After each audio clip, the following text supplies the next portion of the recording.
எங்களுக்கு வந்து நம்பிக்கையே இல்லைங்க. நம்பிக்கை வந்து சுத்தமா போயிருச்சு. ஓகே, நம்பிக்கையே இல்லை. we are not able to believe anymore. we are not able to hope. எங்களால வந்து ஒரு காரியம் நல்லது நடக்கும் நம்ப முடியல. அதாவது அவர் எலும்புகள் உலர்ந்து போயிட்டு அவங்க சொல்றது என்ன சொல்றாங்கன்னா, போன் ட்ரை ஆச்சுன்னா that literally talks about death has happen and ரொம்ப ப்ராசஸும் ஆயிடுச்சு.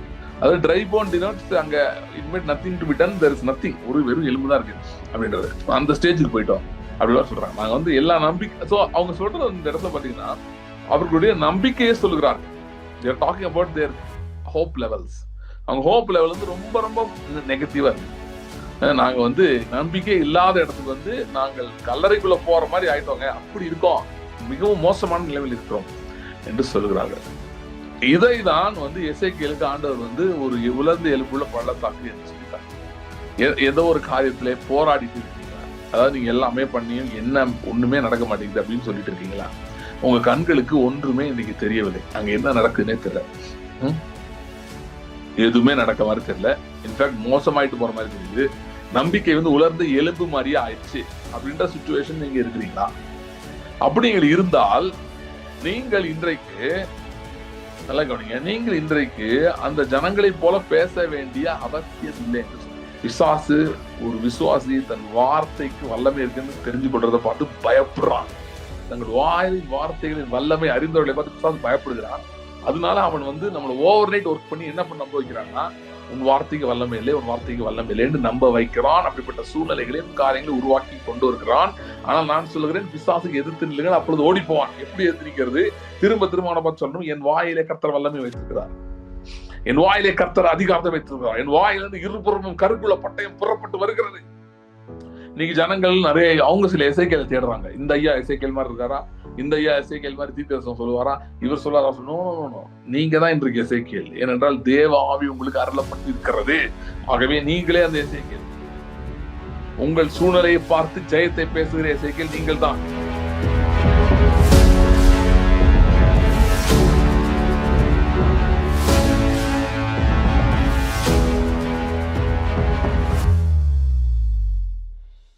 ஸ்தோத்திரம் ஆண்டவரே, தேங்க்யூ லார்ட். கர்த்தாவே, இந்த நாளுடைய சமூகத்தில் நாங்கள் வருகிறோம். Hallelujah. Thank you Lord, thank you Lord, thank you Lord, thank you Lord. கர்த்தாவே, உடைய வார்த்தையை கொண்டு எங்களோட பேசும்படியாக நாங்கள் ஜெபிக்கிறோம். Thank you Lord, thank you Lord. வல்லமையுள்ள உடைய வார்த்தை, ஒன்றுமில்லாமல் இருந்து எல்லாவற்றையும் உருவாக்க வல்லமையுள்ள உடைய வார்த்தை. Thank you Lord, thank you Lord, thank you Lord, thank you Lord. ஆண்டவரே, எல்லாவற்றையும் மாற்றி அமைக்கிற உடைய வார்த்தை, அற்புதங்களை அதிசயங்களை செய்கிற உடைய வார்த்தை, தீமைகளை நன்மையாய் மாற்றுகிற உடைய வார்த்தை. Thank you Lord, thank you Lord, thank you Lord, thank you Lord. Hallelujah, hallelujah, hallelujah. நம்பிக்கையற்ற சூழ்நிலைகளிலே நம்பிக்கை அளிக்கிற உடைய வார்த்தை. Thank you Lord, thank you Lord, thank you Lord, thank you Lord. அன்று எங்களை நோக்கி வரும்படியாக நாங்கள் ஜெபிக்கிறோம். Thank you, Jesus. Thank you, Father. Thank you, Lord. Thank you, Lord. Thank you, Lord. Thank you, Lord. Hallelujah. Hallelujah. Thank you, Lord. Thank you, Father. Hallelujah. எங்களோட பேசுவீராக. Thank you, Lord. எங்களோட பேசுவீராக. இயேசு கிறிஸ்துவின் நாமத்தில் ஜெபிக்கிறோம் பிதாவே. ஆமென். எசேக்கியேல் 37 அதிலே முதல் வசனத்திலிருந்து வாசிக்கிறேன். கர்த்தருடைய கையின் மேல் அமர்ந்து கர்த்தர் என்னை ஆவிக்குள்ளாக்கி வெளியே கொண்டு போய் எலும்புகள் நிறைந்த ஒரு பள்ளத்தாக்கின் நடுவிலே நிறுத்தி என்னை அவைகளின் அருகே சுற்றி நடக்க பண்ணினார். இதோ பள்ளத்தாக்கின் வெட்டவெளியிலே அந்த எலும்புகள் மகா திரளாய் கிடந்தது, அவைகள் மிகவும் உலர்ந்ததுமாயிருந்தது. அவர் என்னை நோக்கி, மனுபுத்திரனே, இந்த எலும்புகள் உயிரடையுமா என்று கேட்டார். அதற்கு நான், கர்த்தராகிய ஆண்டவரே, தேவரீர் அதை அறிவீர் என்றேன். அப்பொழுது அவர், நீ இந்த எலும்புகளை குறித்து தீர்க்கதரிசனம் உரைத்து அவைகளை பார்த்து சொல்ல வேண்டியது என்னவென்றால், உலர்ந்த எலும்புகளே, கர்த்தருடைய வார்த்தையை கேளுங்கள். கர்த்தராகிய ஆண்டவர் இந்த எலும்புகளை நோக்கி, இதோ நான் உங்களுக்குள் ஆவியை பிரவேசிக்க பண்ணுவேன், அப்பொழுது உயிரடைவீர்கள். நான் உங்கள் மேல் நரம்புகளை சேர்த்து உங்கள் மேல் மாம்சத்தை உண்டாக்கி உங்களை தோலினால் மூடி உங்களில் ஆவியை கட்டளையிடுவேன், அப்பொழுது நீங்கள் உயிரடைந்து நான் கர்த்தர் என்று அறிந்து கொள்வீர்கள் என்று உரைக்கிறார் என்று என்றார். எனக்கு கட்டளையிட்டபடியே நான் தீர்க்க தரிசனம் உரைத்தேன். நான் தீர்க்க தரிசனம் உரைக்கையில் ஒரு இறைச்சல் உண்டாயிற்று. இதோ அசைவு உண்டாகி ஒவ்வொரு எலும்பும் தன் எலும்போடு சேர்ந்து கொண்டது. நான் பார்த்து கொண்டிருக்கையில் இதோ அவைகள் மேல் நரம்புகளும் மாம்சமும் உண்டாயிற்று.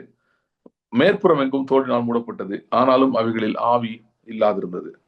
அப்பொழுது அவரை நோக்கி என்னை பார்த்து, நீ ஆவியை நோக்கி தீர்க்கதரிசனம் உரை, மனுபுத்திரனே நீ தீர்க்கதரிசனம் உரைத்து ஆவியை நோக்கி கர்த்தராகிய ஆண்டவர் உரைக்கிறது என்னவென்றால், ஆவியே நீ காட்டு திசை நான்கிலும் இருந்து வந்து கொலையுண்ட இவர்கள் உயிரடையும்படி இவர்கள் மேல் ஊது என்கிறார் என்று சொல் என்றார்.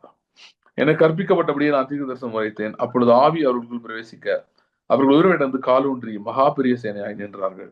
அப்பொழுது அவர் என்னை நோக்கி, மனுபுத்திரனே இந்த எலும்புகள் இஸ்ரவேல் வம்சத்தார் அனைவருமே, இதோ அவர்களே எங்கள் எலும்புகள் உலர்ந்து போயிற்று, எங்கள் நம்பிக்கை அற்று போயிற்று, நாங்கள் அறுப்புண்டு போகிறோம் என்கிறார்கள். ஆகையால் நீ தீர்க்கதரிசனம் உரைத்து அவர்களுடைய சொல்ல வேண்டியது என்னவென்றால், கர்த்தராகிய ஆண்டவர் உரைக்கிறார், இதோ என் ஜனங்களே, நான் உங்கள் பிரேத குழிகளை திறந்து உங்கள் பிரேத குழிகளிலிருந்து வெளிப்படவும் உங்களை இஸ்ரவேல் தேசத்துக்கு வரவும் பண்ணுவேன். என் ஜனங்களே, நான் உங்கள் பிரேத குழிகளை திறந்து உங்கள் பிரேத குழியிலிருந்து வெளிப்பட பண்ணும்போது நான் கர்த்தர் என்று அறிந்து கொள்வீர்கள். என் ஆவியை உங்களுக்குள் வைப்பேன், நீங்கள் உயிரடைவீர்கள். நான் உங்களை உங்கள் தேசத்திலே வைப்பேன், அப்பொழுது நான் கர்த்தர் என்று அறிந்து கொள்வீர்கள். இதை நான் சொன்னேன், இதை செய்வேன் என்று கர்த்தர் உரைக்கிறார் என்று சொல் என்றார். இந்த பேசேஜ் வந்து நமக்கு நிறைய தெரிஞ்ச பேசேஜ். நிறைய இதை பத்தி நீங்க கேட்டிருப்பீங்க, மெசேஜஸ் நீங்களும் படிச்சிருக்கலாம் அதிகமாக. இப்ப நம்ம தொடர்ந்து பார்த்துட்டு இருக்கோம், இல்லாதவர்களை இருக்கிறது போல அழைக்கிறது எப்படி அப்படின்னு சொல்லி. அந்த தொடர்ச்சியில இந்த பகுதியில இருந்து நம்ம இன்னைக்கு பார்க்க போறோம். ஸோ இது வந்து பழைய ஏற்பாட்டுல ஒரு தீர்க்க தரிசன பேசேஜ். இது எசேக்கியேல் கர்த்தர் வந்து தீர்க்க தரிசனமாக காட்டின பேசேஜ் இது. இது வந்து ஒரு பேக்ரவுண்ட் இருக்கு, அதை நான் சொல்லிடுறேன். என்ன பேக்ரவுண்ட்னா, இந்த எசேக்கியேல் தீர்க்கதரிசன புஸ்தகம் எழுதப்பட்டதே எப்பொழுது அப்படின்னு சொல்லி பாத்தீங்கன்னா, அவர்கள் சிறையிருப்பிலே இருந்த போது, அதாவது இஸ்ரேல் ஜனங்கள் வந்து தோற்கடிக்கப்பட்டு எருசலேம் வந்து இடிக்கப்பட்டு தேவாலயம்லாம் இடிச்சுட்டாங்க, எல்லாத்தையும் இடிச்சு கீழே தட்டாங்க. ஸோ ஒண்ணுமே இல்லை. ஸோ எல்லாம் இடிப்பட்டு ஒண்ணும் இல்லாம இருக்குது. அந்த நாட்கள்ல வந்து புடிச்சிட்டு போயிட்டாங்க இஸ்ரேல் தேசத்துல இருந்து நிறைய பேரை. எசேக்கியேலும் சிறைப்பட்டு போனவர்களில் ஒருவன். ஸோ சிறைப்பட்டு போன ஒருவன், அவன் சிறைப்பட்டு அங்க இருக்கும்போது, அந்த பாபிலோன்ல இருக்கும்போது, அங்கே அவனுக்கு ஒரு தரிசனங்கள்லாம் கர்த்தர் வந்து காட்டுறாரு. ஸோ ஒரு நதி ஓரத்துல தான் அவங்க இருந்திருக்காங்க. அந்த நதி ஓரத்துல இருக்கும்போது கர்த்தருடைய கரம் எசேக்கியேல் மேல் வந்தது.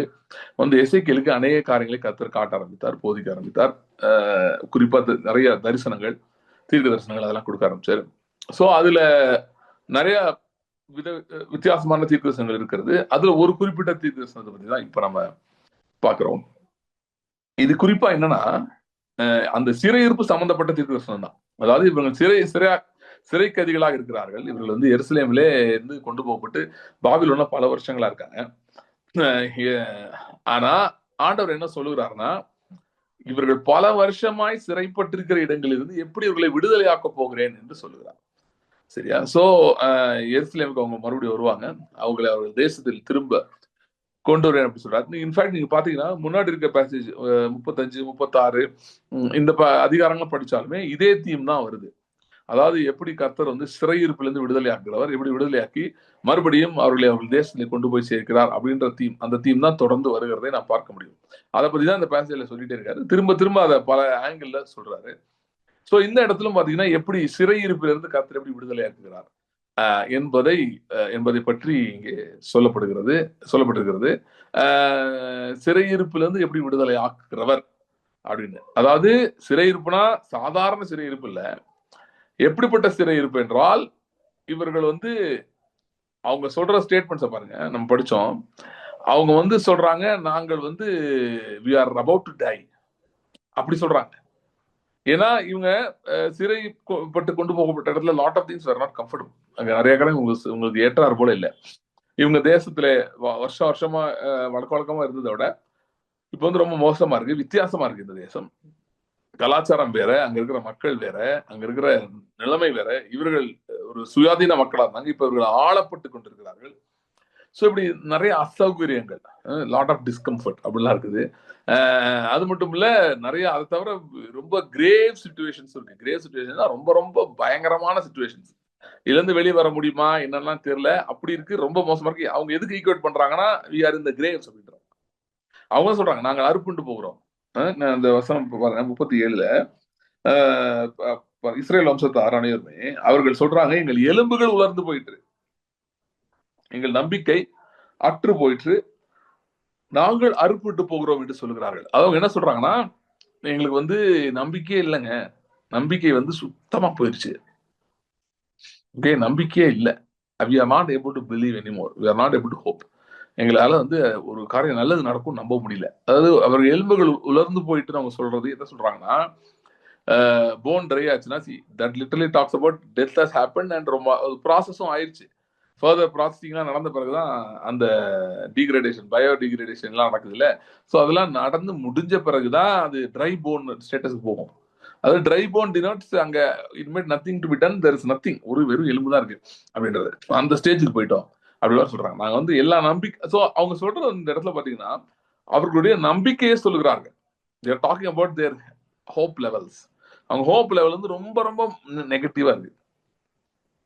மேபி ரொம்ப நாள் அவங்க ஒரு பதிலுக்காக காத்து கொண்டு இருந்திருக்கலாம், ஒரு விடுதலைக்காக காத்து கொண்டு இருந்திருக்கலாம். ஐயோ இது நடந்தா நல்லா இருக்குமே, இந்த மாற்றம் நடந்தா நல்லா இருக்குமே, நம்ம ஜெபிச்சுதான் இருக்கோமே, நம்ம வந்து எதிர்பார்த்துட்டு இருக்கோமே, ஏன் இன்னும் நடக்கல அப்படின்னு சொல்லி மறுபடியும் அவங்க வந்து யோசித்து ஒரு வேளை வந்து ஏதாவது நடக்கும்னு எதிர்பார்த்து ஏமாந்து போய் இப்படிலாம் பல காரியங்கள் நடந்து அவங்க இந்த ஸ்டேட்டுக்கு வந்துடலாம். அதாவது நம்பிக்கை அற்று போயிட்டு, எனக்கு நம்பிக்கையே இல்லை, அது உலர்ந்த எலும்பு மாதிரி இருக்கு. இது நம்பிக்கை இருந்தாலும் அது உலர்ந்த எலும்பு மாதிரி இருக்கு. அது நம்பிக்கை, அது எதுவும் நல்லது நடக்கும்ங்கிற நம்பிக்கை இல்லை. அந்த இடத்துக்கு அவங்க போயிட்டாங்க. அவங்க சொல்றாங்க, நாங்க அவ்வளவுதான், we are going to go into the grave. அவ்வளவுதான், அந்த இடத்துக்கு வந்துட்டோம். நாங்க வந்து நம்பிக்கை இல்லாத இடத்துக்கு வந்து நாங்கள் கல்லறைக்குள்ள போற மாதிரி ஆயிட்டோங்க, அப்படி இருக்கோம், மிகவும் மோசமான நிலைமையில் இருக்கிறோம் என்று சொல்கிறார்கள். இதைதான் வந்து எசேக்கியேலுக்கு ஆண்டவர் வந்து ஒரு உலர்ந்த எலும்புள்ள பள்ளத்தாக்கு என்று சொல்லி காட்டுகிறார். சரியா? சோ இதுல ரெண்டு காரியம் நம்ம பார்க்கலாம். முதல்ல இந்த ஜனங்களுடைய நிலைமை பார்க்கலாம், அடுத்து எசேக்கியேலை பத்தி பார்க்கலாம். இந்த ஜனங்கள் வந்து இப்படி சொல்லுகிறது கரெக்டா தப்பா அல்லது நியாயமா இல்லையா அப்படின்னு சொல்லி யோசித்து பார்த்தோம்னா, இவர்கள் உடன்படிக்கைக்கு உட்பட்ட ஜனங்கள் தான். சரியா? தேவனுடைய உடன்படிக்கைக்கு உட்பட்டவங்க தான். ஆனால் இவர்கள் வந்து தேவனை விட்டு வழி விலகி விட்டார்கள். ஒண்ணு. ரெண்டாவது, தேவனோடு தொடர்புல இல்லை. தேவனோடு சரியான தொடர்புல இவர்கள் இல்லை. தேவனை விட்டு வழி விலகி விட்டார்கள், தொடர்புல இவங்க இல்லை. சோ இவர்கள் வந்து ஒரு பரிதாபமான நிலைமையில தான் இருக்கிறாங்க. அப்படி இருக்கும்போது தேவனோடு ஒரு லைவ் ரிலேஷன்ஷிப், அதாவது தேவனோடு ஒரு தொடர்பு இவங்களுக்கு இல்லை. இல்லாமல் இருக்கிறவர்கள் இதை பேசலாமா அப்படின்னா கண்டிப்பா பேசலாம், பேச வாய்ப்பு இருக்கு. அவங்களை பெருசா குறை சொல்ல முடியாது. இன்னொன்னு சொல்லணும்னா, இவர்கள் பழைய உடன்படிக்கைக்கு உட்பட்டு இருந்ததுனால, பழைய உடன்படிக்கையில, மோசேயின் உடன்படிக்கையில எல்லாருக்கும் தேவ ஆவி அருளப்படவில்லை. சோ இவர்கள் ஆவியை பெறாதவர்கள். சோ நாங்க நம்பிக்கை இல்லாம இருக்கிறோம், நம்பிக்கை அற்று போகிறோம், அவ்வளவுதான் அப்படின்னு நம்ம சொல்லிட்டே இருக்கிறாங்க, இவங்க சொல்லிட்டே இருக்காங்க. அப்ப ஏன் இப்படி சொல்றாங்கன்னா, அவர்களுக்கு அதை தாண்டி பார்க்க முடியாதவர்களா அவர்கள் இருக்கிறார்கள். தேவனுடைய செயலை அவங்களால எதிர்பார்க்க முடியல.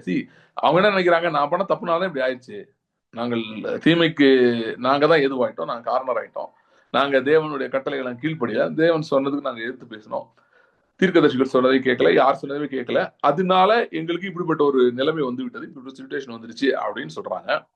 சோ அவர்கள் ஒரு பக்கம் குற்ற உணர்வுக்கு உட்பட்டிருக்கிறார்கள். அதன் விளைவாக அவங்க அனுபவிக்கிற அந்த சாபத்தையும் தண்டனையும் அவர்கள் ஏற்றுக்கொண்டிருக்கிறாங்க.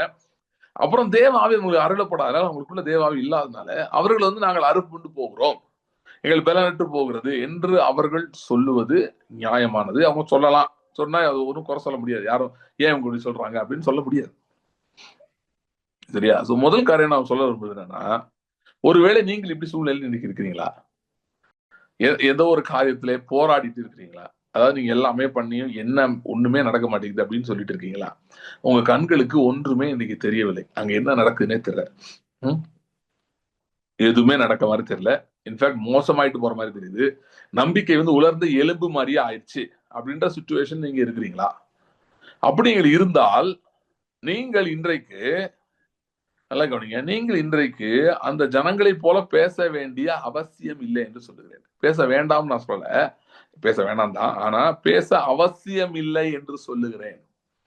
நீங்கள் இவர்களை போல பேச வேண்டும் என்கிற அவசியம் இல்லை. எங்கள் நம்பிக்கை அற்று போகிறது, நாங்கள் உழந்து போகிறோம், நாங்கள் அறுப்புட்டு போகிறோம் என்று சொல்ல வேண்டிய அவசியம். ஒருவேளை நீங்க அர்த்தத்தின் மீதில் அப்படி சொல்லலாம், சொல்லவே கூடாது நான் சொல்லலாம். ஆனால் ஒருவேளை இப்படி சொல்வீர்கள் என்றாலும் நீங்கள் அப்படி சொல்ல வேண்டிய அவசியம் இல்லை என்று நான் சொல்லுவேன்.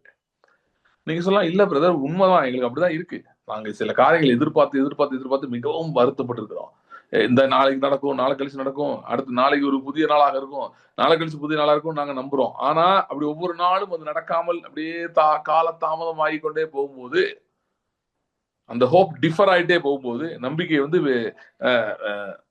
நடக்காத மாதிரியே கால சூழல்கள் அமைந்து கொண்டே இருக்கும்போது நாங்கள் எப்படி வேற மாதிரி சொல்ல முடியும்? நாங்கள் எப்படி வேற மாதிரி சொல்ல முடியும்? நாங்க அப்படிதானே சொல்லணும், அறுக்குண்டு போகிறோம் தான் சொல்லணும். எங்களுக்கு வந்து we are losing hope தானே சொல்லணும். we are almost as if எங்க ஃபெய்த் வந்து டெட் ஆயிடுச்சுன்னு தான் நாங்க சொல்லணும். அப்படிதானே சொல்ல முடியாது. அதானே உண்மை, அதானே எங்களுக்குள்ள இருக்கு. எங்களுக்கு வேற என்ன தெரியும் அப்படின்னு நீங்கள் ஒரு வேலை சொல்லலாம். ஒருவேளை அப்படிப்பட்ட சிச்சுவேஷன் நீங்க இருக்கலாம். முதலாவது காரியம் தெரிந்து கொள்ளுங்கள், நீங்கள் இன்றைக்கு அவர்களை போல இல்லை. உங்க சிச்சுவேஷன் சேமா இருக்கலாம். புரியுதா நான் சொல்றது? Situation could be same, exact same. நீங்க சொல்லலாம் அதே மாதிரி தாங்க இருக்கு, நம்பிக்கையே இல்லை எங்களுக்கு. Situation may be same, but you are not same. நீங்க இவங்களை போல இல்லை. ஏன் இல்லை அப்படின்னு சொன்னா, நீங்கள் தேவ ஆவியை பெற்றவர்களாக இருக்கிறீர்கள். நீங்கள் தேவ ஆவியை பெற்றவர்களாக இருக்கிறீர்கள். நாம் இருக்கிறது புதிய உடன்படிக்கையிலே. புதிய உடன்படிக்கையிலே வேதம் சொல்கிறது, நான் மாம்சமான யாவர் மேலும் ஆவி ஊற்றுவேன். அது வந்து அப்போ சொல்ற 2வது அதிகாரம் நிறைவேறியது. சோ இந்த நம்பிக்கை இல்லாம இருக்கோம், எங்களுக்கு ஒண்ணுமே இல்லை, எங்களால எதுவுமே நினைச்சு பார்க்க முடியல அப்படின்னு சொல்றீங்கல்ல, நீங்க இப்படி சொல்றதே வந்து ஃபுல் பிக்சர் கிடையாதுன்னு நான் சொல்றேன். நீங்க சொல்லலாம் அப்படிதான் இருக்கு. You don't know our situation brother. we are in dire situation. we are in a dire situation. சரியா? எங்களுக்கு வந்து ரொம்ப நெருக்கத்துல இருக்கோம் நாங்க. சோ நாங்க வேற என்ன சொல்றது? எங்களால வேற யோசிக்க கூட முடியல. நான் சொல்றேன், உங்களால யோசிக்கவும் முடியும், உங்களால் பேசவும் முடியும். ஏனென்றால் உங்களுக்குள் தேவ ஆவி அருளப்பட்டிருக்கிறது. தேவ ஆவி உங்களுக்குள்ள அருளப்பட்டிருக்கிறது. See, just make this confession as I'm speaking. Just tell yourself, I have the spirit of God inside of me. 1000 பிரச்சனை இருக்கலாம். Tell yourself, சொல்லுங்க, ஆத்மாட்ட சொல்லுங்க. 1000 பிரச்சனை இருக்கு. ஆமா நான் இல்லைன்னு சொல்லல. ஆனால் கர்த்தருடைய ஆவி நமக்கு உண்டு. கர்த்தருடைய ஆவி நமக்கு உண்டு. கர்த்தருடைய ஆவி நமக்கு உண்டு. நம்ம இந்த இப்ப இல்லாதவர்கள் இருக்கிறது போல அழைக்கிறதுன்னு சொல்றோம் பார்த்தீங்களா? ஸோ அந்த அந்த மாதிரி உங்களுக்கு நடக்கணும்னா அதுக்கு சில ஃபவுண்டேஷனல் கன்ஃபெஷன்ஸ்லாம் இருக்கு. ஃபவுண்டேஷனல் அண்டர்ஸ்டாண்டிங் இருக்கு. சும்மா வெறும் கன்ஃபஸ் பண்றதுல, அண்டர்ஸ்டாண்ட் பண்றதுனால கன்ஃபஸ் பண்றோம். வி அண்டர்ஸ்டாண்ட் திஸ், அதனால வி ஸ்பீக் திஸ். என்னது? I am a spirit being. நான் ஒரு ஆவி மனிதனா இருக்கிறேன். I am a spirit being. நான் ஒரு ஆவி மனிதன். எப்படி ஆவி மனிதனானே? How did it become a spirit being? Not because of anything I did, because I accepted Christ Jesus. கிறிஸ்து இயேசுவை ஏற்றுக்கொண்டபடியினால். இது இந்த ரட்சிப்பினுடைய மேன்மையை தான். நீங்க எதுவுமே செய்ய தேவையில்லை. இயேசுவை ஏற்றுக்கொண்டால் போதும். அவருடைய வார்த்தையை, அவரை ஏற்றுக்கொண்டால் போதும். அப்படியே நீங்கள் தேவ பிள்ளைகளாக உங்களுக்கு அதிகாரம் கொடுக்கப்படுகிறது. தேவ ஆவி உங்களுக்கு அருளப்பட்டிருக்கிறது. உலர்ந்த எலும்புதான். ஓகே, உலர்ந்த எலும்புதான். ஆமா அப்படிதான் இருக்கு. ட்ரை போன் மாதிரி தான் இருக்கு. உங்களுக்கு கண்ணு கெட்டின தூரம் வரைக்கும் எந்த உதவியும் தெரியவில்லை. கண்ணு கெட்டின தூரம் வரைக்கும் எந்த ஒரு அறிகுறி, சைன் கூட தெரியல. சரி, நாளைக்கு மாறிடும், அதுக்கு இன்னைக்கு ஒரு அறிகுறி இருக்குன்னு கூட உங்களால சொல்ல முடியல. பரவாயில்ல, அப்படியே இருந்தாலும் தேவ ஆவி உங்களுக்குள் இருக்கிறது. In spite of this you have the spirit of God and that cannot change. அதாவது இவைகளுக்கு மத்தியிலே, இவைகள் இப்படி இருந்தாலும் உங்களுக்கு தேவ ஆவி அருளப்பட்டிருக்கிறது. அதுல எந்த மாற்றமும் இல்லை. சரியா? அதாவது your mind and your soul may not understand or this explanation. அது என்ன? What is the benefit? What is the benefit of having the spirit? But I am having a problem, right? Yes, you have the problem, but you also have the spirit of God itself. Okay, உங்களுக்கு அந்த பிரச்சனை இருக்கு, உண்மைதான். ஆனால் உங்களுக்குள் தேவ ஆவி இருக்கிறது. சரி, தேவ ஆவி இருந்தால் என்ன? அப்பதான் நம்ம என்ன ஷிஃப்ட் பண்ணி பாக்குறோம்னா, இப்ப நம்ம வந்து பைபிள் படிக்கும்போது எப்பவுமே இங்க 2 குரூப் பீப்புள் இருக்காங்கல்ல. ஒன்னு அந்த பாதிக்கப்பட்டவர்கள், அந்த எங்களுக்கு நம்பிக்கை இல்லைன்னு சொல்லிட்டு இருக்கோம். இன்னொன்னு எசேக்கியேல். 2 sets of people. இதுல நம்ம எந்த செட்டு நம்ம கரெக்டா அசோசியேட் பண்ணாதான் கரெக்டா நம்ம இதுல இருந்து லேர்ன் பண்ணிக்க முடியும். அப்பதான் கரெக்டா நம்ம லைஃப்ல அப்ளை பண்ண முடியும். ஓகே, நம்ம வந்து அந்த உலர்ந்த எலும்பே கிடையாது. அந்த கேட்டகரி நம்ம கிடையாது. திரும்ப சொல்றேன், அந்த மாதிரி உங்களுக்கு சிம்டம்ஸ் எல்லாமே இருக்கலாம். நீங்க சொல்லலாம் அதே மாதிரிதாங்க இருக்கு, இவங்க சொல்ற மாதிரியே தான் நாங்களும் சொல்றோம். Yes, but still you are not that. Still you are not that. நீங்க அவங்கள போல இல்லை. ஏன்னா அவங்களுக்கு அதாவது சொல்லவே முடியாது. நீங்க இப்படி சொல்ல முடியாது. நாம் இந்த இடத்துல எசேக்கியேலை போல இருக்கிறோம். ஏன்? அதுக்கு தான் திரும்ப சொல்ல சொன்னேன், தேவ ஆவி எனக்கு அருளப்பட்டு இருக்கிறது. I have the spirit of God in me. I have the spirit of God in me. அப்படி திரும்ப ஏன் சொல்ல சொன்னேன்னா, because we have the spirit of God, we are not like the people here. We are like the Ezekiel here. நம்ம ஜனங்களை போல இல்லை, நாம் எசேக்கியேலை போல இருக்கிறோம்.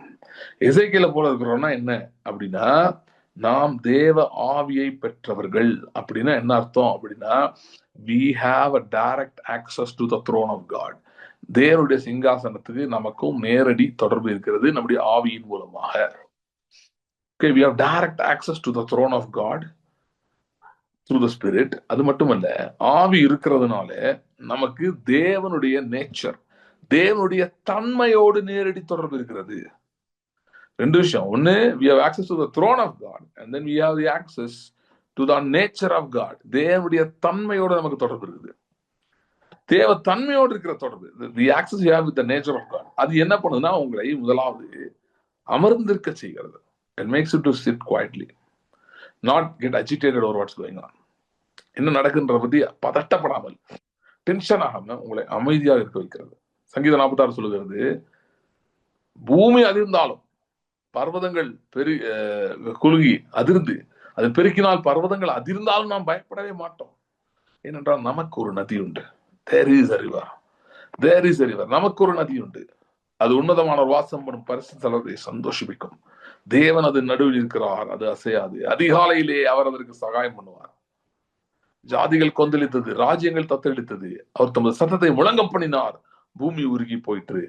நீங்கள் அமர்ந்திருந்து நானே தேவன் என்று அறிந்து கொள்ளுங்கள். அந்த அமர்ந்து இருக்கிறது என்னன்னா, நம்மளால அப்படி அமர்ந்திருக்க முடியும்ன்ற இந்த மாதிரி சிச்சுவேஷனே அமர்ந்திருக்க முடியும். நீங்க ஒருவேளை அதை அனுபவிச்சிருக்காம இருக்கலாம், நீங்க அதை பிராக்டிஸ் பண்ணாம இருக்கலாம். ஆனா that's reality. It's possible. You can sit in the presence of God in spite of all these things happening. இந்த சூழ்நிலைகள் இப்பெல்லாம் நடந்துட்டு இருக்கிறது மத்தியிலே நீங்கள் தேவ சமூகத்தில் உட்கார முடியும். தேவ சமூகத்தில் உட்காரும் போது அங்க என்ன நடக்குதுன்னா, தேவ ஆவி உங்களுக்கு அருளப்பட்டிருக்கிறது, தேவத்தோட ஆக்சஸ் இருக்கு. அப்படின்னா என்னன்னா, தேவன் உங்களுக்கு சில ஆலோசனைகளை வழங்க ஆரம்பிக்கிறார். ட்ரைபர் மாதிரி சிச்சுவேஷன் தான். ஆனா God is not going to leave you there because he has already put the spirit in you. உங்களுக்கு ஏற்கனவே தேவ ஆவியை வைத்து விட்டதுனால உங்களை அப்படியே சும்மா அனாதையை விட போறது இல்லை. ஆனா என்ன செய்ய போறாருன்னா, உங்களுக்கு சில காரியங்களை பேச ஆரம்பிக்கிறார். உங்களோடு சில காரியங்களை பேச ஆரம்பிக்கிறார். உங்களுக்கு சில ஆலோசனைகளை வழங்க ஆரம்பிக்கிறார். என்ன ஆலோசனை வழங்குறாரு? இங்க எசேக்கியேலை பார்த்து சொல்லுகிறார், நீ தான் வாயை திறந்து பேச வேண்டும் என்று சொல்லுகிறார். He's telling you got to open your mouth and speak. You got to open your mouth and speak. வாயை திறந்து நீ பேச வேண்டும். வாயை திறந்து பேச வேண்டும். என்ன பேச சொல்றாரு? உலர்ந்த எலும்பா இருக்கு. ஆமா, உலர்ந்த எலும்பா தான் இருக்கு. இப்ப நீ என்ன பண்ணு? உலர்ந்த எலும்பு பேசாத. உலர்ந்த எலும்பா தான் இருக்கு, அதை பேசாத. ஐயோ, உலர்ந்த எலும்பா இருக்கா? எவ்வளவு உலர்ந்து இருக்கு? ஐயோ, இப்படி நடந்த, ஏன் இப்படி நடந்துச்சு? வேற மாதிரி நடந்தா நல்லா இருந்திருக்குமே, இப்படி ஆயிடுச்சே, அப்படி ஆயிடுச்சே. உலகத்தாரோடு உலகத்துக்கு ஒத்த வேஷம் நாம் தரிக்க கூடாது. அப்படி என்ன சொன்னா, அவங்க ஏதோ நடந்துட்டா, ஒரு தப்பு நடந்தா ஏன் நடந்துச்சுன்னு வருத்தப்படுவாங்க. ஐயோ, அதை அவாய்ட் பண்ணிக்கலாமே நினைப்பாங்க. இது மாதிரி நடக்கக்கூடாதுன்னு நினைப்பாங்க. இந்த மாதிரி நினைப்பாங்களே தவிர அதுக்கு மேல அவங்களால யோசிக்க முடியாது. நாம் அப்படிப்பட்டவர்கள் அல்ல. அங்க என்ன நடந்திருந்தாலும் நாம் எதற்கு அழைக்கப்பட்டிருக்கிறோம் என்று சொன்னால், அந்த இடத்துல தேவனுடைய சித்தத்தை பேசும்படி நாம் அழைக்கப்பட்டிருக்கிறோம். தேவனுடைய சித்தம் உங்கள் வாழ்க்கை உலர்ந்த எலும்பை போல இருக்க வேண்டும் என்பது அல்ல. It's not the will of God for you and your body or your health or your business or anything or your family to be like a valley of dry bones. That's not God's will. And God is not the author of the situation. கர்த்தருடைய சித்தம் இது அல்ல. இதுக்கு காரணம் கர்த்தர் அல்ல. கர்த்தர் அல்ல. இது காரணம் கர்த்தர் அல்ல. இந்த சிச்சுவேஷன் காரணம் கர்த்தர் இல்ல. சரியா? அது அவர் சித்தமும் இல்ல. அப்ப என்ன பண்ணணும்? அவர் சித்தத்தை நாம் அவர் கற்பிக்கிறபடியே பேச வேண்டும். தேவ ஆவி இருக்கிறபடியால் உங்களுக்கு தேவ ஆலோசனை வழங்கப்படுகிறது. அந்த தேவ ஆலோசனைகளை நீங்கள் தான் உங்கள் வாயை திறந்து பேச ஆரம்பிக்க வேண்டும். முதல்ல நம்முடைய ஆத்மா பார்த்து சொல்லும் பாருங்க, என் ஆத்மாவே சூழ்நிலைகளை காட்டிலும் கர்த்தர் என் வாயில் அருளி இருக்கிற வார்த்தை வல்லமை உள்ளது. அவங்க சோல் ஒரு சிச்சுவேஷனை கொண்டு கொடுக்குது. ஐயோ, இப்படி ஆயிடுச்சே, இப்படி ஆயிடுச்சே. உங்க மைண்ட் அனலைஸ் பண்ணி சொல்லுது, ஐயோ ரொம்ப நெகட்டிவா இருக்கு. அப்புறம் உங்க உணர்ச்சிகளோட சேர்ந்துட்டு அதுவும் இன்னும் சேர்ந்து சொல்லுது, ஐயோ ஒரு கவலை உண்டாகுது, பயம் உண்டாகுது, அப்படியே ஒரு கலவரமே வயிற்றுல உண்டாகுது. அந்த நேரத்தை தான் நான் சொல்லுகிறேன், இதெல்லாம் நடந்துட்டு இருக்க மத்தியிலே, இதுக்கு மத்தியிலே தேவன் உங்கள் வாயில் வைத்திருக்கிற வார்த்தை இவைகளை விட அதிகாரம் உள்ள வார்த்தையா இருக்கிறது. இவைகளை விட அதிகாரம் உள்ள வார்த்தைகள் இருக்குது. ஏன்னா ஆண்டவர் சொன்னார், என் வானமும் பூமி ஒழிந்து போனாலும் என் வார்த்தைகள் ஒருபோதும் ஒழிந்து போவதில்லை. அந்த வார்த்தை நமக்கு சமீபமாய் நம்முடைய வாயிலும் நம்முடைய இருதயத்திலும் இருக்கிறது. அது நாங்கள் பிரசங்கிக்கிற விசுவாசத்தின் வார்த்தையே. இந்த விசுவாச வார்த்தை தேவன் வாயில வைத்திருக்கிற அதிகாரம் உள்ள அந்த விசுவாச வார்த்தை உங்கள் சூழ்நிலைகளை காட்டிலும், நீங்கள் சந்தித்துக் கொண்டிருக்கிற காரியங்களை காட்டிலும் மிகவும் வல்லமையுள்ளதா இருக்கிறது. அததான் இந்த பேசேஜ், இந்த தரிசனம் விவரிக்கிறது. தரிசனத்துல என்ன நடக்குது? சோ கர்த்தர் கற்பித்துக் கொடுக்கிறார். எப்படி பேசுன்னு சொல்றாரு. நீங்க பாருங்க 37 அதிகாரத்துல எலும்புலாம் ரொம்ப திரளா இருக்கிறதுல சொல்லுது. முதல்ல ஆண்டவர் வந்து கேட்கிறாரு எசேக்கியேல், இந்த எலும்புகள் உயிரடையுமா? எலும்புகள் உயிரடையுமா? சோ எசேக்கியேல் சொல்றான், ஆண்டவரே அது தேவரீர் அதை அறிவீர். ஏன்னா இவனுக்கு சொல்ல முடியல. ஐயோ நம்ம எப்படி சொல்லலாம், உயிரடையும் எப்படி சொல்ல முடியும்? கேட்கிறாரு அவரு, ஆனா உயிரடையும் எப்படி சொல்ல முடியும் அப்படின்னு சொல்லிட்டு இவன் ஒரு சேஃபான ஒரு பதில் சொல்றான். என்ன சொல்றான்னா, தேவரீர் அதை அறிவீர் அப்படின்னு சொல்றான். அப்ப ஆண்டவர் சொல்றாரு, சரி நான் எனக்கு தெரியும் சொல்றேன், இல்ல நான் என்ன சொல்றேன்னு கேட்டுக்க. என்ன சொல்றாரு ஆண்டவர்? நீ இந்த எலும்புகளை குறித்து சமுரைத்து அவளை பார்த்து சொல்ல வேண்டியது என்னவென்றால், உலர்ந்த எலும்புகளே கர்த்தருடைய வார்த்தையை கேளுங்கள். உலர்ந்த எலும்புகளே கர்த்தருடைய வார்த்தையை கேளுங்கள். See, I'm glad இந்த பேசேஜ் வந்து வெறும் எலும்புகள்னு சொல்ல, உலர்ந்த எலும்புகள் அப்படின்னு சொல்லி அட்ஜெக்டிவ் ஆட் பண்ணி அந்த எலும்பின் நிலைமையை விவரிக்கிறது. ஓகே, அதனால வந்தீங்கன்னா எந்த ஒரு சூழ்நிலையும் உங்க வாழ்க்கையில நீங்க நீங்க இதுலயே இருக்கலாம், எந்த ஒரு சூழ்நிலையும் ரிடீம் பண்ண முடியாத சூழ்நிலை அல்ல. எந்த ஒரு சூழ்நிலையும், அதாவது உங்களை காப்பாற்ற முடியாது அப்படின்ற சூழ்நிலை எதுவும் இல்லை. உங்க தாயில சொல்லுங்க, நான் இன்றைக்கு இருக்கிற எந்த சூழ்நிலையும் கர்த்தர் காப்பாற்ற முடியாத சூழ்நிலை அல்ல. நான் இன்றைக்கு இருக்கிற எந்த சூழ்நிலையும் கர்த்தர் காப்பாற்ற முடியாத சூழ்நிலை அல்ல. திரும்ப சொல்லுங்க, நான் இன்றைக்கு இருக்கிற எந்த சூழ்நிலையும் கர்த்தர் காப்பாற்ற முடியாத சூழ்நிலை அல்ல. கர்த்தர் நம்மை வெளியே கொண்டு வர விரும்புகிறார் இந்த சூழ்நிலையில இருந்து. அதுக்கு என்ன பண்றாரு? கொஞ்சம் கவனிக்க சொல்றாரு. Listen to me, pay attention, pay attention. நான் உன்ட்ட சிலது பேசுறேன், கவனி. நான் உன்ட்ட சிலது பேசுறேன், கவனி. நான் உன்ட்ட சிலது பேசுறேன், கவனின்னு கர்த்தர் சொல்லுகிறார். அதை மட்டும் நீ கேட்டு அதையே நீ பேசுவாயானால் உலர்ந்த எலும்புகள் பள்ளத்தாக்கிலிருந்து ஜெயத்தோடு வெளியே வருவாய். தனியா வரமாட்டேன். நீ வெளியே வரும்போது இந்த உலர்ந்த எலும்புகள் ஒரு மகா பெரிய சேனையாய் புறப்பட்டு உனக்கு பின்பாக வரும். நீ ஒரு சேனை தலைவராய், சேனை அதிபதியாய் மாறும். ஏனென்றால் அந்த உலர்ந்த எலும்புகள் வெறும் இன்னைக்கு வந்து எலும்புகள் அப்படின்னு சொல்லும் போது அது வந்து ஒரு நபர்னு சொல்ல மாட்டாங்க, அது ஒரு ஆப்ஜெக்ட் தான் சொல்லுவாங்க. ஆனால் அதுவே ஒரு சேனையாய் மாறும்போது அது ஒரு ஆப்ஜெக்ட் அல்ல, அது ஒரு கூட்டமாய், ஒரு நபர்களாய், ஒரு பர்சன்ஸ் அது மாறுது. ஓகே, சோ இன்றைக்கு நீங்க சொல்லலாம், எனக்கு வந்து ஒண்ணும் இல்லைங்க, எனக்கு ஒண்ணுமே இல்லை. அந்த ரோமா எலிசாட்டம் சொன்னாங்க பாத்தீங்களா, ஐயா என்கிட்ட ஒண்ணுமே இல்லை வீட்டுல, என் ஹஸ்பண்ட் வந்து கடன்ல இறந்து போயிட்டாரு. சோ அவங்க கடனை எப்படி யோசிச்சு வேற ஒண்ணுமே இல்லை. அவங்க கடைசியில் சேர்க்கிற வீட்டுல ஒன்று என்ன இருக்கு? வீட்டுல என்ன இருக்கு? வீட்டுல ஒண்ணும் இல்லை ஐயா, வெறும் ஒரே ஒரு கலசம் எண்ணெயும் மாவு, சரி வெறும் மாவுனால வெறும் எண்ணெய் மட்டும்தான் இருக்கு. அது போதும், அது போதும். அது எப்படியா பத்து இவ்வளவு கடன் இருக்கேன்? அது இருக்குல்ல, பக்கத்துல போய் பாத்திரத்தை வாங்கிட்டு வா, வாங்கிட்டு வந்து எண்ணெயை ஊத்த எண்ணெய் குறையவே குறையாது. அதை வித்து நீ வியாபாரம் பண்ணி உன் பிழைப்பை நடத்திக்கொள், கடன் அடைச்சுக்கோ, வாழ்க்கையை வாழ்ந்துக்கொள் என்று சொல்லுகிறான். அதாவது எந்த கேபிட்டலுமே இல்லாம ஒரு பிசினஸ் ஸ்டார்ட் பண்ணுது அந்த மாதிரி. ஒரே ஒரு கேபிட்டல் பீங் ஆயில். அப்புறம் இதுதான் பாரோட் வெசல்ஸ் தான். அது பெரிய இன்வெஸ்ட்மெண்ட்டே கிடையாது, ஒரு இன்வெஸ்ட்மெண்ட்டும் கிடையாது. ஆயில் வச்சு பெரிய எண்ணெய் வியாபாரமே ஆரம்பிச்சிருச்சு அந்த மாதிரி. என்ன கடைய ஆரம்பிச்சிருச்சு. ஏன் அப்படின்னா, ஆவியை பெற்ற ஒரு மனிதனுடைய வார்த்தைகளினாலே. திரும்ப சொல்றேன், ஆவியை பெற்ற மனிதனுடைய வார்த்தைகளாலே. நீங்க ஐயா ஆவியை பெற்ற மனிதன் எங்க இருக்கான்? கண்ணாடியில போய் பாருங்க, நீங்கள் தான் அந்த ஆவியை பெற்ற மனிதன், நீங்கள் தான் அந்த ஆவி பெற்ற மனிதன். சரி, நான் திரும்ப சொல்றேன், பிசாசு ஒரு விசுவாசி தன் வார்த்தைக்கு வல்லமை இருக்குன்னு தெரிஞ்சு கொள்றதை பார்த்து பயப்படுறான். Devil is terribly afraid of people who know the value of their words. தங்கள் வாயின் வார்த்தைகளின் வல்லமை அறிந்தவர்களை பார்த்து பிசாசு பயப்படுகிறான். அதனால அவன் வந்து நம்மளை ஓவர் நைட் ஒர்க் பண்ணி என்ன பண்ண நம்ப வைக்கிறான்னா, உன் வார்த்தைக்கு வல்லமை இல்லை, உன் வார்த்தைக்கு வல்லமை இல்லைன்னு நம்ப வைக்கிறான். அப்படிப்பட்ட சூழ்நிலைகளையும் காரியங்களையும் உருவாக்கி கொண்டு வருகிறான். ஆனால் நான் சொல்லுகிறேன், பிசாசுக்கு எதிர்த்து நில்லுங்கள், அப்பொழுது ஓடி போவான். எப்படி எதிர்த்து நிற்கிறது? திரும்ப திரும்ப அவனை பார்த்து சொல்லணும், என் வாயிலே கர்த்தர் வல்லமை வைத்திருக்கிறார், என் வாயிலே கர்த்தர் அதிகாரத்தை வைத்திருக்கிறார், என் வாயிலிருந்து இருபுறமும் கருக்குள்ள பட்டயம் புறப்பட்டு வருகிறது. சத்ருவை சங்காரம் பண்ணுகிறது, பிசாசின் கிரியைகளை அழித்து போடுகிறது. என் வாயிலே கர்த்தர் வல்லமை வைத்திருக்கிறார். கர்த்தருடைய வார்த்தை என் வாயிலிருந்து புறப்படும் போது வல்லமையுள்ள வார்த்தையாக மாறுகிறது.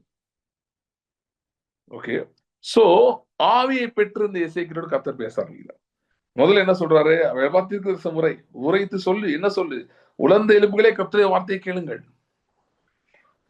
கர்த்தராகிய ஆண்டவர் இந்த எலும்புகளை நோக்கி, இதோ நான் உங்களுக்குள்ளே ஆவியை பிரவேசிக்க பண்ணுவேன், அப்பொழுது உயிரடைவீர்கள். எதை பத்தி பேச பார்த்தீங்களா? ஆவி பத்தி தான் பேசுறாரு. எப்படி ஜீவன் உண்டாகுதா? உலர்ந்து எழுப்பிட்டு எப்படி பேச முடியுமா? உலர்ந்து எழுப்பிட்டு யாரா பேச முடியுமா? நார்மலா பேச முடியாது. யாருக்கும் பேச முடியும் உலர்ந்து எழுப்பிட்ட? உலர்ந்த எலும்புன்றது அங்க மரித்து போன ஒன்று. அது மரித்து அது இதானது ஒன்று. அது எப்படி பேச முடியும்? ஆவியை உடையவன் பேச முடியும். ஆவியை உடையவன் பேச முடியும். ஆவியை உடையவன் பேச ஆவியை உடையவன் மலையை பார்த்து பேசுவான். ஆவியை உடையவன் உலர்ந்து எலும்பு பார்த்து பேசுவான். ஆவியை உடையவன் எதை பார்த்தாலும் பேசுவான். ஆவியை உடையவன் அங்க எதுவுமே இல்லாம தான் அதை பத்தி பேசுவான். ஏன்? ஆவியா இருக்கிற தேவன் ஆதி ஆகமத்துல அப்படிதான் பேசினார். ஒன்றுமில்லை, ஒன்றுமில்லை. தண்ணி தான் இருக்கு, வெறும் தண்ணி. தண்ணியை பார்த்து சொல்றாரு பறவைகளை பிறப்பிக்க கிடையாது, மீன்களை. வெறும் தண்ணி எப்படிங்க தண்ணியை பிறப்பிக்கும்? வெறும் தண்ணி எப்படி தண்ணி பறவை பிறப்பிக்கும்? வெறும் தண்ணி எப்படி மீனை பிறப்பிக்கும்? எப்படி வெறும் தண்ணி பிறப்பிக்கும்? ஏன்னா அவருடைய வார்த்தை இருக்கு போதும். அந்த வார்த்தை உனக்கு சமீபமாய் உன் வாயிலும் உன் இதயத்திலும் இருக்கிறது. ஆதியாகமம் ஒன்றிலே தொரித்த அந்த வார்த்தை, ஒன்றுமில்லாமையிலிருந்து எல்லாத்தையும் உருவாக்கின அந்த வார்த்தை இன்றைக்கு நமக்கு சமீபமாய் நம்முடைய வாயிலும் நம்முடைய இருதயத்திலும் இருக்கிறது. அது நாங்கள் பிரசங்கிக்கும் விசுவாசத்தின் வார்த்தையே. அந்த வார்த்தை நம்முடைய வாயில் இருக்கிறது, நம்முடைய இருதயத்தில் இருக்கிறது. சோ என்னங்க பண்றது? என்னால ஒண்ணுமே பண்ண முடியல. ஆவி அருளப்பட்டிருக்கிறது. அந்த ஆவி அருளப்பட்டிருக்கிறதுனாலே வார்த்தையும் உங்களுக்கு அருளப்பட்டிருக்கிறது. சோ அந்த ஆவியும் வார்த்தையும் சேரும் போது அங்கே ஜீவன் உண்டாகிறது. எப்படி ஆவியும் வார்த்தையும் சேர்க்கிறது? வாயை வச்சுதான். எப்படி ஆவிய வார்த்தையை சேர்க்கிறது? வாயை வச்சுதான். எப்படி வாயை சேர்க்கிறோம்? நீங்கள் ஜீவனை பேச ஆரம்பிக்கும் போது அந்த உலர்ந்த எலும்பை பார்த்து, உங்க பொருளாதாரமா எது எது உங்களுடைய உலர்ந்த எலும்பு? உங்க பொருளாதாரமா? உங்களுக்கு பினான்சியலி ரொம்ப கஷ்டப்படுறீங்களா? இல்ல உங்கள் சரீரத்திலே ஏதோ ஒரு சுகவீனமா, இல்ல பலவீனமா, இல்ல உங்க குடும்பத்துல காணப்படுகிற ஒரு பெரிய தடையா, இல்ல வேற எந்த காரியமா இருந்தாலும் சரி, எது உங்களோட உலர்ந்த எலும்போ அதான் அங்க உலர்ந்த எலும்பு. இன்னும் சொல்லி பாருங்க, அங்க ரிசல்ட்டே இல்லை. அதுதான் உலர்ந்த எலும்பு. ஜீரோ. அங்க ரிசல்ட்டே வர மாட்டேங்குது. சில பேர் சொல்லுவாங்க எனக்கு படிப்பே ஏறலன்னு. அதுதான் உலர்ந்த எலும்பு. அவன் உலர்ந்த எலும்பு. உங்க பிள்ளைங்க அப்படி இருக்கலாம். உங்களுக்கு ரொம்ப வேதனையா இருக்கலாம். ஸ்கூல்லையோ மற்ற இடங்கள சொல்றதை கேட்டு இப்படிலாம் சொல்லும்போது, படிப்பே ஏறலாம் எப்படி இருக்கும் உங்களுக்கு? நீங்க உங்க பிள்ளை எப்படி இருக்கும்னு ஆசைப்பட்டிருப்பீங்க, அப்படி இருப்பான். உடனே பிசாசு அப்படியே அமுக்கிடுவான் போட்டு.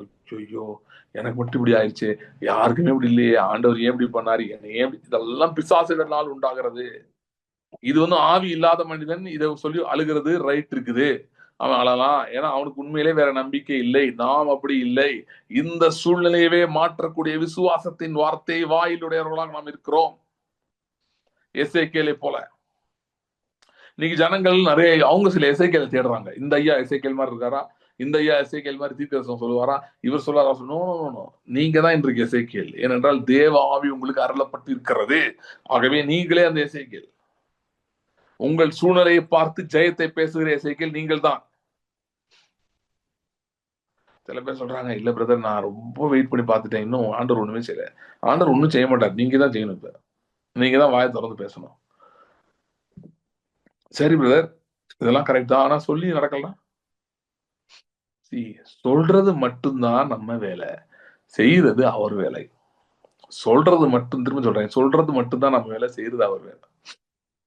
அப்ப நான் சொல்லிட்டே இருக்கேன், அது எதுவுமே நடக்கலன்னா என்னை யார் காப்பாத்துவா? அவர் தான் காப்பாத்துவார். அதான் வெளிப்படுத்தல் 12ஆம் அதிகாரம் சொல்கிறது, மரணம் நேரிடுகிறதா இருந்தாலும் அதற்கு தப்பும்படி தங்கள் ஜீவனையும் பாராமல் ஆட்டுக்குட்டி என்ற ரத்தத்தினாலும் சாட்சியின் வசனத்தினாலும் அவனை ஜெயித்தார்கள். என்ன சொல்லியிருக்கு? அதாவது இவர்கள் வெளிப்படுத்தல் 12ல சில பரிசுத்தவான்கள் ஆளுகைக்காக ஜெபிக்கிறார்கள்.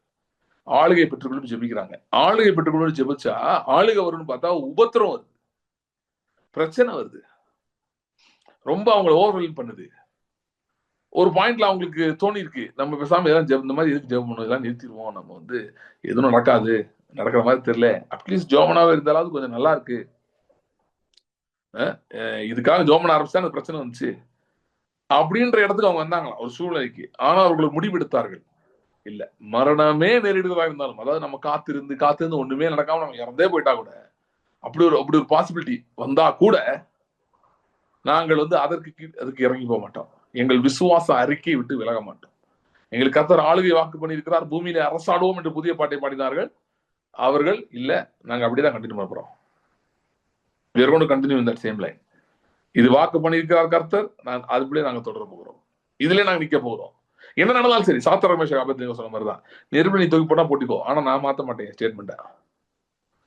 என் ஸ்டேட்மெண்ட் நான் மாத்த மாட்டேன். பிசா சில பேருக்கு அப்படிதான் நீ பண்ணிட்டு இருக்கான். பினான்சியலி, சில ஹெல்த் வைஸ் நெருப்பு மாதிரி சில சூழ்நிலைகள் இருக்கீங்க. ஷாப் த்ராக் மேஷாக் ஆபத்து போல நீங்களும் சொல்லுங்க. நேபுகாத்நேச்சாரை, இதை குறித்து நாங்கள் உங்களுக்கு உத்தரவு சொல்ல அவசியம் இல்லை. எங்கள் தேவன் எங்களை எரிகிறாக்குன்னு தப்பிக்க வல்லவராக இருக்கிறார். அதே மாதிரி நம்ம நீங்க என்ன சொல்லணும்னா, எதை விசுவாசிக்கிறோமோ அந்த ஸ்டேட்மெண்ட் இன்னும் ஸ்ட்ராங்கா சொல்ல ஆரம்பிக்கணும். பினான்சியலா கஷ்டப்படுறீங்களா? என் தேவன் தம்முடைய மகிமையின் ஐஸ்வர்யத்தின்படி குறைகளை கிறிஸ்து இயேசுக்குள் நிறைவாக்குறதுக்காய் ஸ்தோத்திரம். பினான்சியலி என்ன பண்ண தெரியாம இருக்கீங்களா? இப்போ ஜாபோ மற்ற காரியங்கள்ல நான் கையிட்டு செய்யும் எல்லா வேலைகளையும் கர்த்தர் ஆசீர்வதிக்கிறார். அப்ப கையிட்டு செய்யும் வேலைன்னா, அப்ப வேலை இருந்தா தானே செய்ய முடியும். அப்ப எனக்கு கர்த்தர் நல்ல வேலையை கொடுக்கிறவர், எனக்கு நான் நினைப்பதற்கும் வேண்டுவதற்கும் அதிகமாக எனக்கு கொடுக்கிறவர். என்னுடைய வாழ்க்கையில தேவ தயவு மிகவும் மிகவும் மிகவும் அதிகமாக செயல்பட்டு கொண்டிருக்கிறது. ஒண்ணுமே நடக்கல உங்களுக்கு, ஆனா இது சொல்லுங்க. இந்த சொல்லிட்டு இதுலயே நில்லுங்க, இந்த ஸ்டேட்மெண்ட்லயே நில்லுங்க. ரொம்ப கலவரமா இருந்தா, பயமா இருந்தா, இயேசுவின் ரத்தத்தை எடுத்துக்கொள்ளுங்கள். இயேசுவின் ரத்தம் உங்களுக்கு நிற்பதற்கான தைரியத்தை கொடுக்கிறது. நீ நின்று கொண்டு சொல்லலாம், கர்த்தர் எனக்கு சகாயம், நான் பயப்படேன், மனுஷன் எனக்கு என்ன செய்வான் என்று சொல்லலாமே. தைரியமா பேசாதீங்க. கர்த்தரனை வெளிச்சத்தில் கொண்டு வருகிறார், அவருடைய ரட்சிப்பை நான் காண்பேன். அவர் தம்முடைய நீதியின் வலது கர்த்தரை தாங்குகிறவர், நம்முடைய நீதி எனக்கு கொடுக்கிறவர். எஸ், எனக்கு ஒன்றும் நடக்கிற மாதிரி தெரியல, ஆனா I'm not going to stop say, I'm not going to speak that. அதை நான் பேச போறது இல்லை.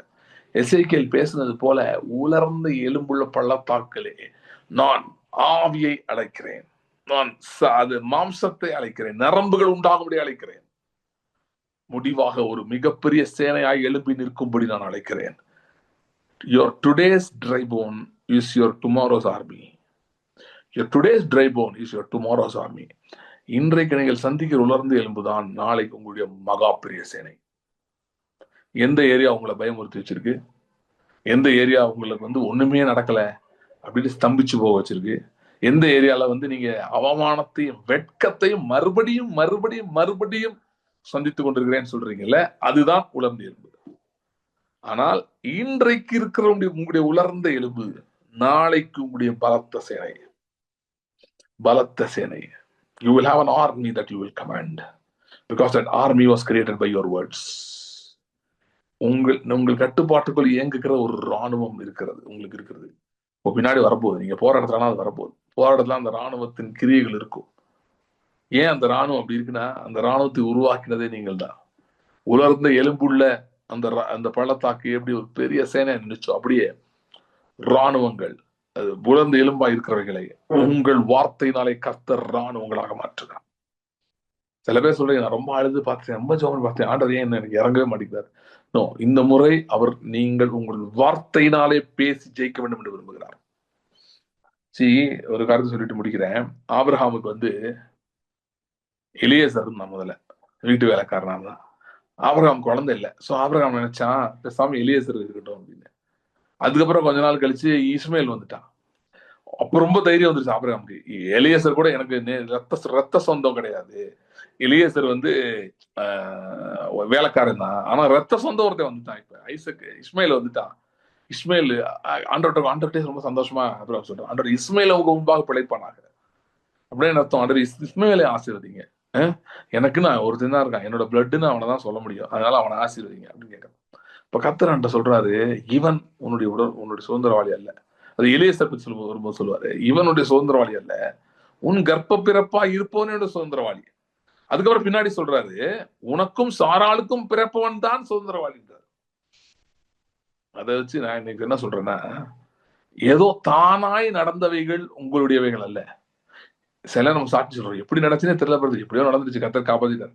இது உங்களுடையவைகள் அல்ல. இது கர்த்தரையோ செஞ்சிருப்பார், இல்ல வேற யாருக்கோ கிரெடிட் இருக்காது.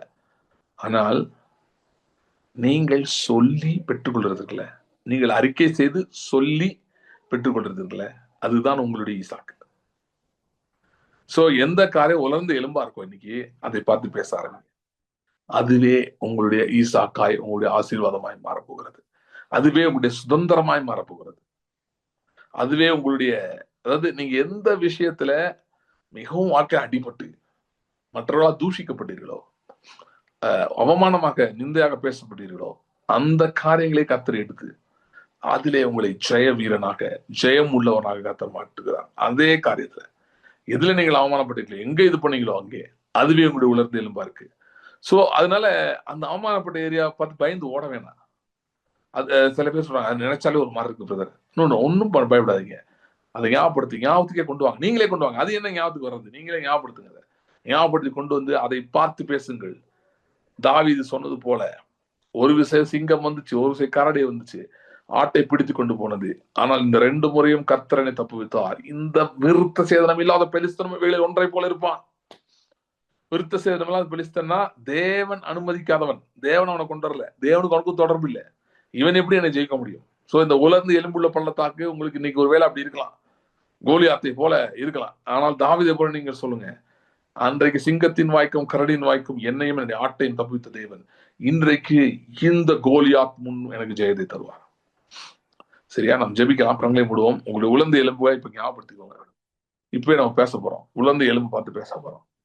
எது உங்களுடைய உலர்ந்த எலும்பு அதை பார்த்து ஜீவனை பேச ஆரம்பிங்க. ஹல்லேலூயா. அவங்க உலர்ந்த எலும்பையே பேசும்படி கர்த்தர் நம்மை அழைக்கவில்லை. உலர்ந்த எலும்பிடம் பேசும்படி கர்த்தர் நம்மை அழைத்திருக்கிறார். திரும்ப சொல்ற, உலர்ந்த எலும்பை பற்றியே இல்லைன்னா உலர்ந்த எலும்பையே பேசிக் கொண்டிருப்பது கர்த்தர் நம்மை அழைக்கவில்லை. உலர்ந்த எலும்பின் மேல் ஜெயத்தை ஹல்லேலூயா ஹல்லேலூயா பெற்றுக்கொள்வது எப்படி? உலர்ந்த எலும்பை பார்த்து பேசும்படி கர்த்தர் நம்மை அழைத்திருக்கிறார்.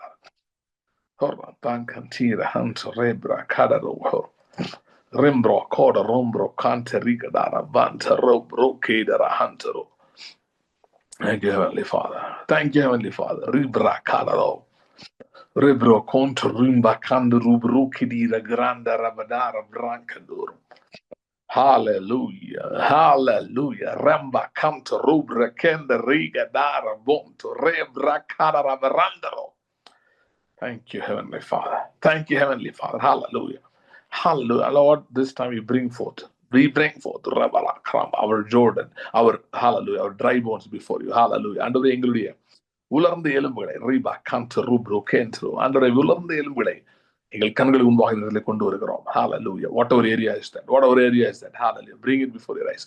உங்க கண்களுக்கு முன்பாக கொண்டு வாங்க. அது எந்த ஏரியா வந்தாலும் சரி, ஒரு ரிபான்சரங்கற கோடரோ அதை பார்த்து பேசுங்க. உலர்ந்த எலும்பே கேள். Hallelujah. Hallelujah. Rabba conto rimbra cantero. Hallelujah. If your bank account is dry, hallelujah. I feel there are people who are struggling here today in terms of finances. பொருளாதாரத்தில் மிகவும் நொறுக்கப்பட்டு அடிக்கப்பட்டிருக்கிறவங்க சில பேர் இருக்கிறீங்க. Hallelujah. உங்க பேங்க்ல அக்கௌண்ட் ரொம்ப குறைவான பணம் தான் இருக்கு. ரொம்ப very few rupees amount is there. கொஞ்சம் தான் பணம் இருக்கு. Very few. அது ஒன்றும் சிக்னிஃபிகண்டா ஒண்ணுமே இல்லை. Hallelujah. இந்த நாள்ல call, speak to your bank account. உங்க பேங்க் அக்கௌண்ட் பத்தி பேசு. Bank account, hear my voice. Hear the words of the Lord. Bank account கர்த்தருடைய வார்த்தையின் சத்தத்தை கேள். Hallelujah. Hallelujah. Hallelujah. Hallelujah. Hallelujah. Rabakanta ribera kantero. நாலா பக்கங்களிலிருந்தும் பொருளாதார நன்மைகள் சேரும்படியாய் ஜெபிக்கிறேன். Hallelujah. நீங்க சொல்லுங்க. உங்க பேங்க் அக்கௌண்ட் பார்த்து சொல்லுங்க. Bank account hear the word of God. Hallelujah. இதோட அது கூட பேசிட்டு இருந்துச்சு. ஐயோ என்ன பண்ணுவேன், ஒண்ணுமே இல்லை என்கிட்ட, ஒண்ணுமே இல்லை சொல்லிட்டு இருந்துச்சு. என்ன பண்ண போறேன்? Now speak to the bank account. Hallelujah. And say, attract money from all accounts and come and from many other accounts and bring it into my account. Hallelujah. Speak to your bank account. Hallelujah. அவன் உலர்ந்து எலும்பிட்ட பேச சொன்னார்னா கர்த்தர் இன்னைக்கு ஏன் bank account பேச சொல்ல மாட்டேன். Hallelujah. உங்க சரீரத்துல ஏதோ ஒரு ஆர்கன்ல ப்ராப்ளம் இருக்குன்னு சொல்லியிருக்காங்க, அதை பத்தி பேசுங்க.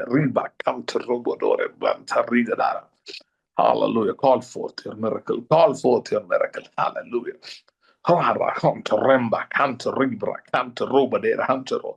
Thank you, Lord. Thank you, Lord. Thank you, Lord. இந்த உலர்ந்த எலும்புள்ள பள்ளத்தாக்கிலே ஒரு மிகப்பெரிய சேனை எழும்பி எப்படி நின்றதோ ரீபா காந்தரோ, அப்படி எங்கள் வாழ்க்கையில உங்களுடைய சேனை எழுப்பி நிற்க போகிறபடியா நன்றி செலுத்துகிறோம். எங்கள் வாழ்க்கையினுடைய சேனை இருக்க போகிறபடியா நன்றி செலுத்துகிறோம்.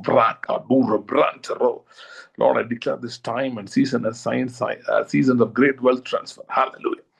Great wealth transfer. Ribra, Kanta, Rubro, Kentaro. Hallelujah. அன்றைய ஜனங்கள் hallelujah, hallelujah, அவங்கள் hallelujah கூப்பிடும் போது hallelujah. Thank you, Lord. Thank you, Lord. Thank you, Lord. Hallelujah. Hallelujah. பெரிய பெரிய மாற்றங்கள் எப்படி அந்த உலர்ந்த எலும்புகள் ஒரு பெரிய சேனையாக நின்றதோ அப்படியே நிற்கும்படியாக நான் ஜெபிக்கிறோம். நிற்கும்படியாக ஜெபிக்கிறேன். ஹalleluya, ஹalleluya. Thank you Lord, thank you Lord. ஆண்டவரே, இந்த நாளை வார்த்தை கேட்ட ஒரு காலம் ஜெபிக்கிறேன், ஒரு காலம் ஜெபிக்கிறேன். ஹalleluya. பலவீனமா இருக்கிற ஒருவர்களுக்காக ஜெபிக்கிறேன். ஹalleluya. பலவீனமா இருக்கிறவர்களுக்காக ஜெபிக்கிறேன். ரிபா கவுண்டரோ. Thank you Lord, thank you Lord. கர்த்தாவே, உம்முடைய பலன் பரிபூர்ணமாய் விளங்குவதாக, உம்முடைய பலன் பரிபூர்ணமாய் விளங்குவதாக. Thank you Lord, thank you Lord, thank you Lord. Hallelujah, hallelujah, hallelujah. ஜெயத்தை கொடுக்கிறபடியால் நன்றி, ஜெயத்தை கொடுக்கிறபடியால் நன்றி. Thank you Lord, thank you Lord. உடைய கருத்தை எங்களை ஒப்புக்கொடுக்கிறோம். ஆசீர்வதி வழி நடத்தும். இயேசு கிறிஸ்துவின் நாமத்தில் ஜெபிக்கிறோம் பிதாவே. Amen, amen, amen. Thank you. God bless you. See you in the next meeting. Thank you.